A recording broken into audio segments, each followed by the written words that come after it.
오늘 우리들에게 주시는 하나님의 말씀은 사무엘하 16장 1절로 23절입니다. 구약 489면쯤에 있습니다. 488면 또는 489면쯤에 있습니다.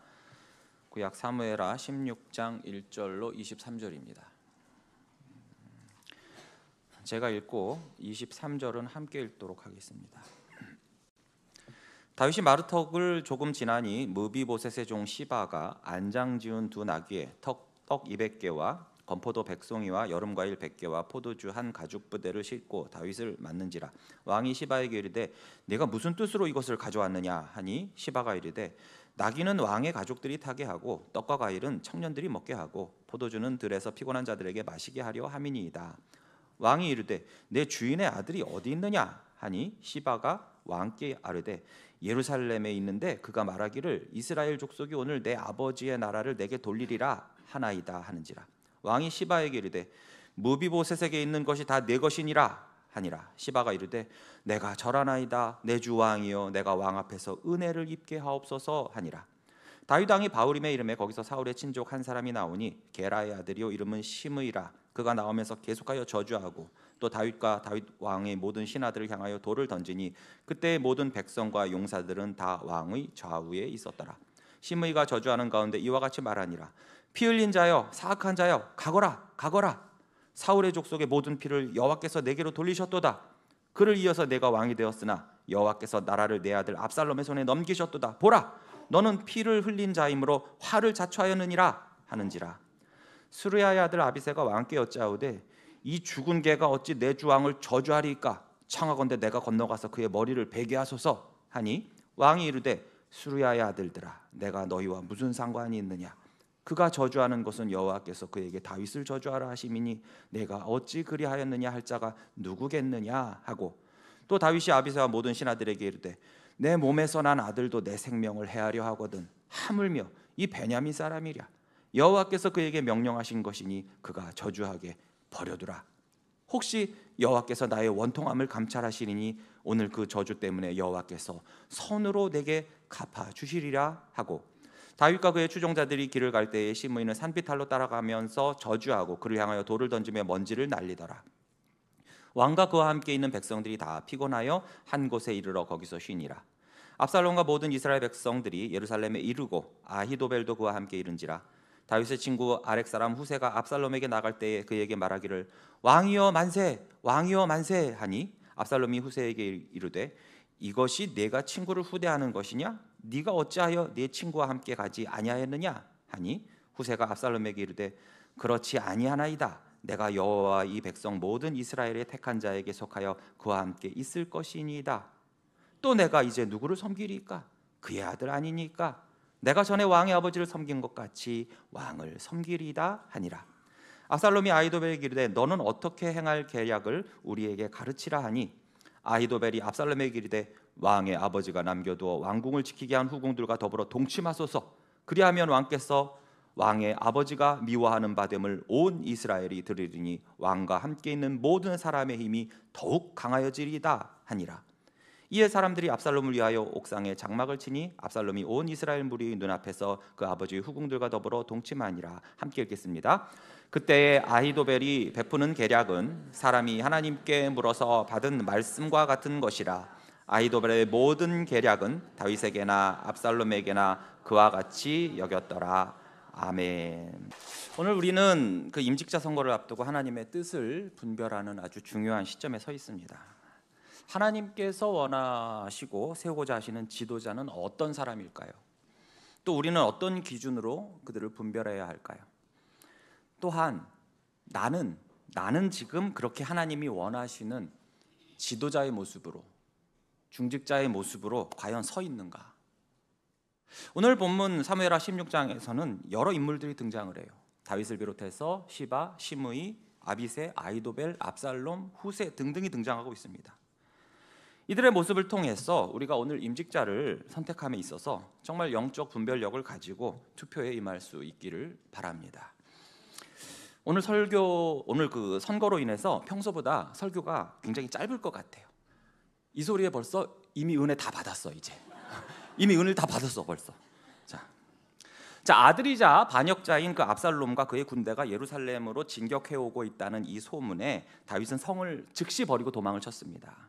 친아들과 전쟁을 할 수 없다는 그런 아비의 마음이요, 또한 동족 상잔의 비극으로 인해서 백성들이 죽지 않기를 바라는 왕의 마음이기도 했습니다. 그러나 그 무엇보다도 바로 이 일이 자신의 범죄함 때문에 하나님께서 내리신 심판의 성취잖아요.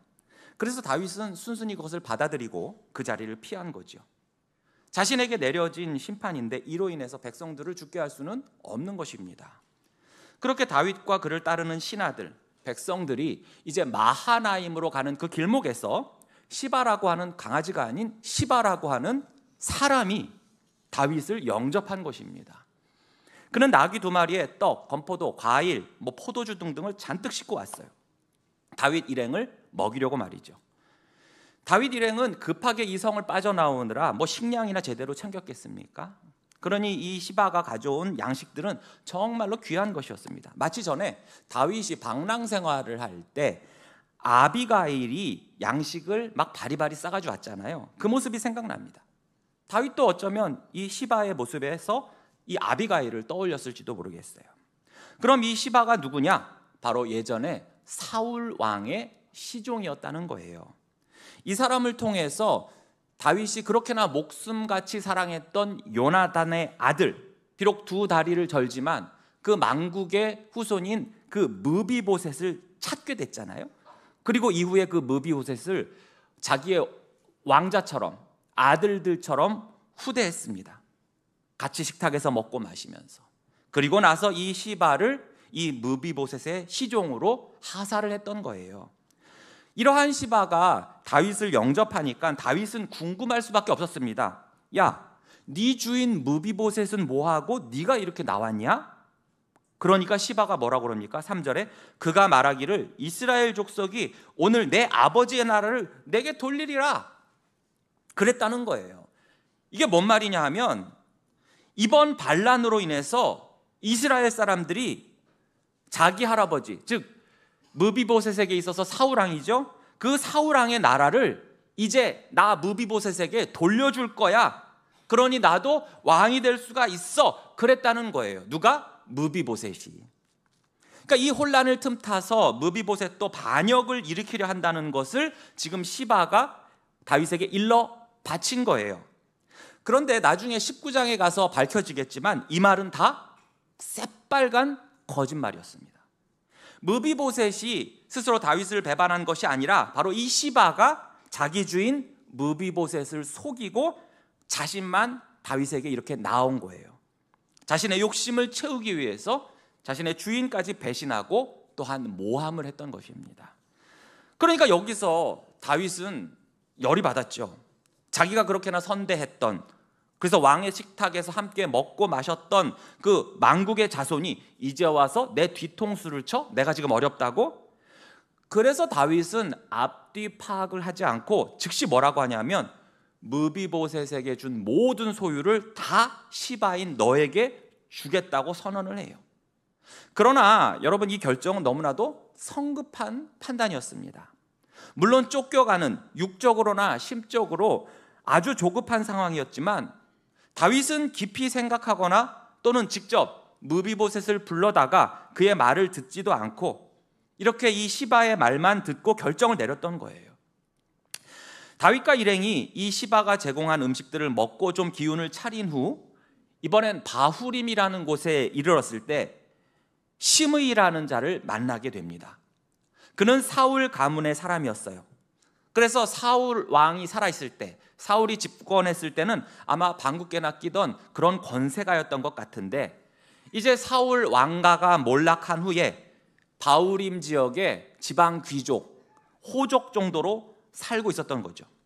그리고 평소에 이 다윗에게도 불만이 많았던 사람이었어요. 그런 그가 이때다 하면서 다윗에게 돌을 던지며 저주를 합니다.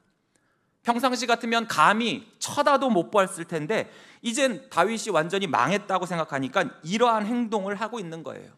참 비겁하지요? 그런데 나중에 가면 더 비겁한 모습이 나와요. 자, 그는 다윗을 피 흘린 자야, 사악한 자야 라고 부르면서 사울 가문의 그 억울한 피가 너에게 돌아갈 것이다 라고 하면서 이 다윗이 당하고 있는 이 고난을 바로 하나님의 심판이라고 막 떠든 거예요. 자, 그러나 우리는 여기서 시므이의 저주가 완전한 진실이 아님을 알 수 있습니다. 반은 맞고 반은 틀려요. 그의 죄로 인해서 하나님의 심판을 받는 건 맞아요. 그러나 나머지는 다 틀렸어요. 자, 다윗은 사울은 물론이요, 그의 가문 사람들을 죽이려고 한 적이 없었어요. 오히려 여러 번 사울을 살려주었고, 그래서 이 손자인 무비보셋까지도 후대를 하지 않았습니까? 그런데도 이런 악의적인 가짜 뉴스에다가 돌팔매질까지 합니다. 그리고 이것이 한 번에 끝나는 게 아니라 계속 졸졸졸졸 따라오면서 저주하고 돌팔매질하고 저주하고 돌팔매질하고, 아유 힘도 좋아 아주 그냥. 그런데 다윗은 여기서 아무런 대꾸도 하지 않아요. 잠자코 있어요. 오죽하면 이 다윗을 보좌하던 아비새가 분노해서 내가 저 시므이를 죽이겠다고 해요. 그때 다윗이 뭐라고 합니까? 10절에 왕이 이르되 수르야의 아들들아, 내가 너희와 무슨 상관이 있느냐? 그가 저주하는 것은 여호와께서 그에게 다윗을 저주하라 하심이니 내가 어찌 그리하였느냐 할 자가 누구겠느냐 하고. 무슨 뜻이냐 하면, 아비새야, 이건 네가 상관할 일이 아니야. 여호와께서 저 시므이에게 나 다윗을 저주하라고 하신 거야. 다 내가 지은 죄 때문에 그런 거야. 그러니 나는 묵묵히 받아들여야 해. 그러니 너 경거망동하지 말고 가만히 있어라고 하는 거예요. 저 같으면, 야, 내가 지금 아무리 도망가는 이런 쫄딱 망한 신세지만 내가 시므이 저놈 목 하나는 내가 딸 수 있다, 이 자식아.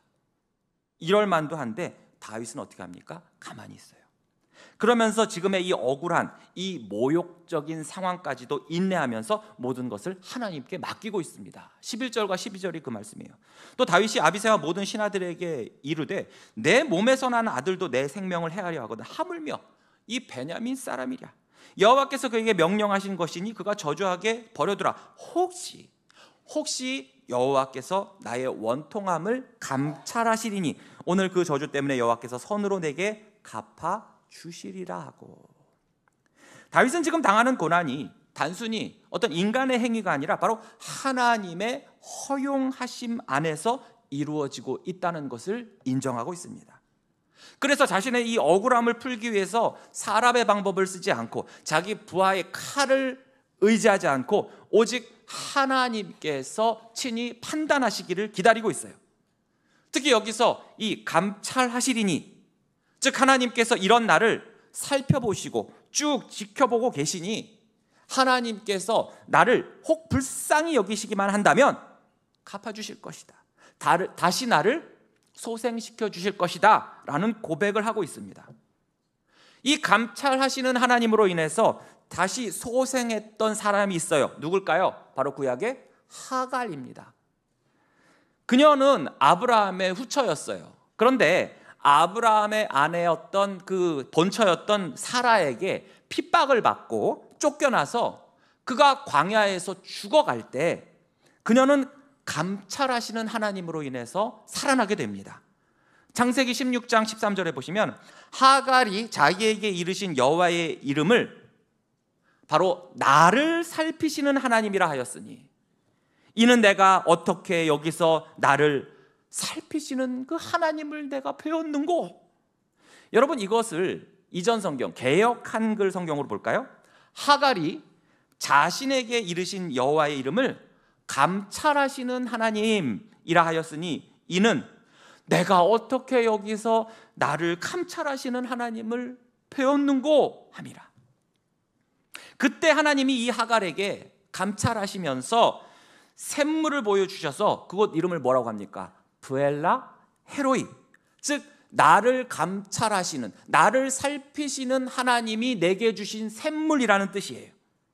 이처럼 다윗은 자신을 감찰하시는, 살피시는 하나님, 징계 가운데서도 여전히 쭉 지켜보시고 보호하시는 그 하나님을 믿었기에 나중에라도 하나님은 선한 길로 갚아주실 것을 기대하면서 당장의 이 욕을 욕으로 갚지 않았던 것입니다. 이 모습은 우리 예수님을 다시 한번 상기시킵니다. 다윗이야 자신의 죄에 의한 징계에 이런 모습을 보였지만 우리 주님은 어떠하십니까? 아무 죄 없으심에도 불구하고 자신을 유혹하는 자들, 돌을 던지는 자들, 침을 뱉는 자들, 조롱하는 자들, 그들의 죄까지도 용서해달라고 기도하지 않으셨습니까? 그리고 모든 것을 하나님께 다 맡기지 않으셨습니까? 그러한 우리 주님의 모습을 회상하면서 베드로는 이렇게 적었어요. 베드로전서 2장 23절에 욕을 당하시되 맞대어 욕하지 아니하시고 고난을 당하시되 위협하지 아니하시고 오직 공의로 심판하시는 이에게 부탁하셨다고 썼습니다. 다윗도 예수님도 오직 공의로 심판하시는 하나님께 모든 것을 맡겼어요. 그런데 이 상황에서 아비새는 그렇지를 못했죠. 시므이를 죽이겠다고 했어요. 전에도 이 사람은 사울의 막사에 잠입했을 때 뭐라고 합니까? 다윗 당신이 못 죽이면 내가 죽이겠다고 했습니다. 그는 하나님의 뜻이 어디 있는지 관심도 없었고 그저 자기 마음대로 뜻대로 막무가내로 하려는 사람이었어요. 이런 사람은 공동체를 매우 어렵게 합니다. 믿음의 사람의 모습이 아니에요. 이런 사람을 지도자로 세우면 절대 안 됩니다. 여기서 바로 믿음의 사람과 그렇지 못한 사람의 차이가 나는 거예요. 이어서 15절부터는 다윗에서 이제 압살롬으로 장면이 바뀝니다. 압살롬이 드디어 예루살렘에 입성을 하게 돼요. 그리고 그 곁에는 한때 다윗의 모사였던 아히도벨이 이제는 압살롬의 모사가 되어 있습니다. 사람들은 이제 아히도벨이 이 압살롬의 모사가 되었으니 다윗은 진짜로 끝장이 났다라고 생각했을 겁니다. 그러나 인간의 지혜가 아무리 뛰어나고 훌륭하더라도 그가 하나님을 대적할 때, 하나님의 사람을 대적할 때 그것은 결국 무너질 수밖에 없는 거예요. 시편 33편 10절에서 11절은 이렇게 말씀하시죠. 여호와께서 나라들의 계획을 폐하시며 민족들의 사상을 무효하게 하시도다. 여호와의 계획은 영원히 서고 그의 생각은 대대에 이르리로다. 아멘. 아무리 아히도벨의 계략이 뛰어나다 하더라도 결국 하나님의 뜻, 하나님의 지혜를 이길 수는 없는 것이죠. 자, 그런데 이때 다윗을 따르려 했다가 전략상 다윗이 돌려보냈던 이 다윗의 친구이자 아히도벨에 필적할 만큼의 지혜로운 후세가 압살롬에게 나옵니다. 후세는 압살롬에게 충성하는 척하면서 사실은 다윗을 돕기 위해 남아 있었던 거죠. 그리고 하나님은 이 후세를 들어쓰셔서 아히도벨의 모략과 압살롬의 반역을 무너뜨리려고 하시는 거예요. 그런데 여기서 여러분 이 아히도벨이 압살롬에게 주는 모략을 보십시오. 왕권을 빼앗기 위해서라면 율법이고 인륜이고도 없어요. 바로 다윗의 후궁들과 동침하라고 조언하고 있습니다. 사실 여러분 역사를 보면요, 고대 사회에서 적국의 왕을 항복시키고 그 아내를 취하는 것이 완벽한 승리요, 그 나라를 제압한 것으로 생각을 했었어요. 그래서 우리나라의 경우에도 여러분 후백제 견훤 들어보셨습니까? 견훤? 네. 후백제 견훤이 있고 저 후고구려 누구 있어요? 나는 관심법으로 보노라. 누가 기침 소리를 내었나? 그 누구죠? 궁예. 그렇죠? 옛날에 태조왕건 잘 보셨잖아요. 그렇죠?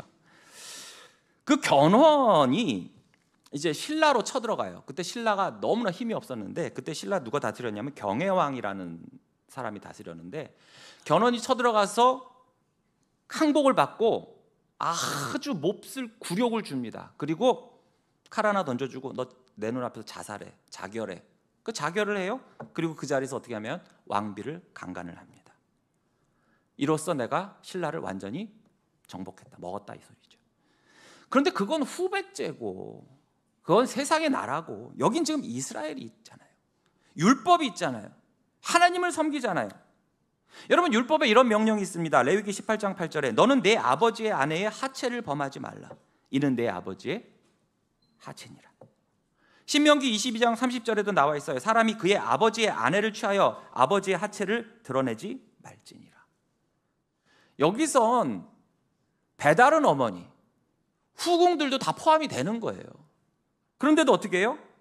이 아히도벨의 모략이 다윗의 왕권을 완전히 무너뜨리고 백성들에게 압살롬이 다윗을 완전히 제압했다는 메시지를 주기 위한 정치적 계략으로 보이지만, 그러나 그 이전에 더 큰, 더 중대한 율법을 어기고 인륜을 저버리는 커다란 범죄를 저질렀다는 거예요. 그러나 압살롬에게 더 이상은 하나님의 말씀, 율법은 중요하지 않았고, 바로 이러한 아히도벨의 모략이 하나님의 말씀보다도 더 소중했다는 거예요. 그것이 23절에 나오죠. 그때 아히도벨이 베푸는 계략은 사람이 하나님께 물어받은 말씀과 같은 것이라 아히도벨의 모든 계략은 다윗에게나 압살롬에게나 그와 같이 여겨졌더라. 즉 과거의 다윗도 그렇고 또 현재의 압살롬도 그렇고 이 아히도벨의 조언을 마치 하나님 말씀같이 여기고 따랐다는 거예요. 그 정도로 이 아히도벨은 매우 뛰어나고 탁월한 전략가였어요. 그러나 아무리 뛰어난 인간의 지혜라 할지라도 그것이 하나님의 말씀에 반하고 하나님을 대적하는 것이 되면 결국에는 자신을 망치고 모든 것을 무너뜨리게 됩니다. 잠언 21장 30절에 보시면 지혜로도 못하고 명철로도 못하고 모략으로도 여호와를 당하지 못하느니라 라고 말씀하셨어요. 압살롬은 당장은 아히도벨의 계략을 따랐지만 나중에 가서는 후세의 계략을 선택하게 돼요. 그리고 이것은 바로 하나님의 역사하심 때문이었죠. 아히도벨의 조언이 거절된 후 그는 자신의 실패를 깨닫고 결국 그 또한 자결하게 됩니다. 인간의 계략이 아무리 뛰어나다 하더라도 하나님의 뜻을 이길 수는 없는 것입니다. 압살롬과 아히도벨은 인간적인 방법으로 잠깐 왕권을 차지했겠지만 그러나 결국은 실패하고 맙니다. 우리의 삶에서도 어려운 상황에 처해졌을 때 우선 인간적인 방법으로 해결하고 싶은 유혹이 있을 수 있어요. 그러나 진정한 승리는 바로 하나님의 뜻을 따를 때 주어진다는 것을 여러분 기억하시기 바랍니다. 잠언 3장 5절 6절 말씀대로 너는 마음을 다하여 여호와를 신뢰하고 내 명철을 의지하지 말라. 너는 범사의 글을 인정하라. 그리하면 내 길을 지도하시리라. 할렐루야. 그렇다면 임직자 선거를 앞두고 오늘 말씀에 비춰 우리는 어떤 선택을 해야 됩니까? 외적인 모습이 아니라 그 중심을 볼 수 있어야 됩니다. 시바는 겉으로는 다윗을 도와주는 척하면서 충성된 종처럼 보였지만 그러나 그의 마음에는 오직 자신의 유익만 있었고 이를 위해서 남을 모함하고 거짓말하는데 주저함이 없었습니다. 이처럼 교회의 지도자는 겉으로 드러나는 모습이 다가 아니고 바로 하나님 앞에서 신실한 자인가를 먼저 살펴보아야 됩니다. 또한 다윗처럼 한쪽 말만 듣고 성급한 판단을 하지 말아야 됩니다. 다윗은 시바의 말만 듣고 이 무비보셋을 배신자로 몰아갔어요. 그러나 나중에 보니 거짓말을 한 것은 시바였습니다. 교회 안에서도 어떤 특정한 한 사람, 한두 사람의 말이나 불평, 소문에 휘둘리지 말고 정말로 객관적으로 판단할 수 있는 지혜와 분별력이 지도자에게는 반드시 필요한 것입니다. 교회의 지도자는 단순한 행정직이 아니에요. 하나님이 맡기신 영적 리더입니다. 그렇기 때문에 하나님의 뜻을 깊이 구하며 신중하게 선택을 해야 됩니다. 자, 다윗은 바후림에서 다윗을 모욕하며 저주하고 돌을 던진 시므이를 만났죠. 그러나 다윗은 여기에서는 감정적으로 대응하지 않고 하나님의 주권을 신뢰하면서 받아들였어요. 이처럼 교회 지도자는 반드시 비판을 받을 수밖에 없는 위치에 있습니다. 그래서 그것이 건강한 비판이든 되도 않는 말 같지도 않은 비판이든 악의가 있는 습관적인 불평이나 비판이든 뭐든 받게 되어 있어요. 그러나 그때마다 즉각적인 감정적인 반응을 보이는 것이 아니라 바로 저러한 악인을 통해서도 분명 하나님의 뜻이 있을 것이라고 묵상하며 어떻게 해요? 기도하며 하나님께 분별력을 간구해야 됩니다. 자, 아비새는 다윗에게 시므이를 죽이겠다고 했지만 다윗은 이를 거절했죠. 그러면서 하나님께 모든 것을 맡겼습니다. 지도자의 권위라는 것은 다른 사람들을 정죄하고 심판할 때 세워지는 것이 아니라 하나님의 뜻을 따를 때 세워지는 것입니다. 교회 지도자로 세워지는 사람은 자신을 향한 비판과 공격이 있어도 참아야 하며 이럴수록 오히려 하나님의 뜻을 바라보며 기다릴 줄 알아야 됩니다. 사랑하는 성도 여러분, 교회 임직자 선거는 단순한 인간의 선택이 아니라 바로 하나님의 뜻을 분별하는 과정인 줄로 믿습니다. 오늘 본문의 다윗, 시바, 시므이, 아비사, 아히도벨, 압살롬, 후세 등의 모습에 먼저 나 자신을 비추어 보고 또한 임직 후보자들을 비추어 가면서 기도하며 성령의 인도하심을 구할 때 하나님께서 우리 교회에 가장 합당한 일꾼을 세워 주실 줄로 믿습니다. 기도하겠습니다. 하나님 아버지, 우리에게 하나님의 마음을 주시옵소서. 우리에게 지혜와 분별력을 주시옵소서. 우리가 사람의 말에 휘둘리지 않고 오직 하나님의 뜻에 따라 신실한 일꾼을 세울 수 있도록 인도하여 주시옵소서. 예수님의 이름으로 기도하옵나이다. 아멘.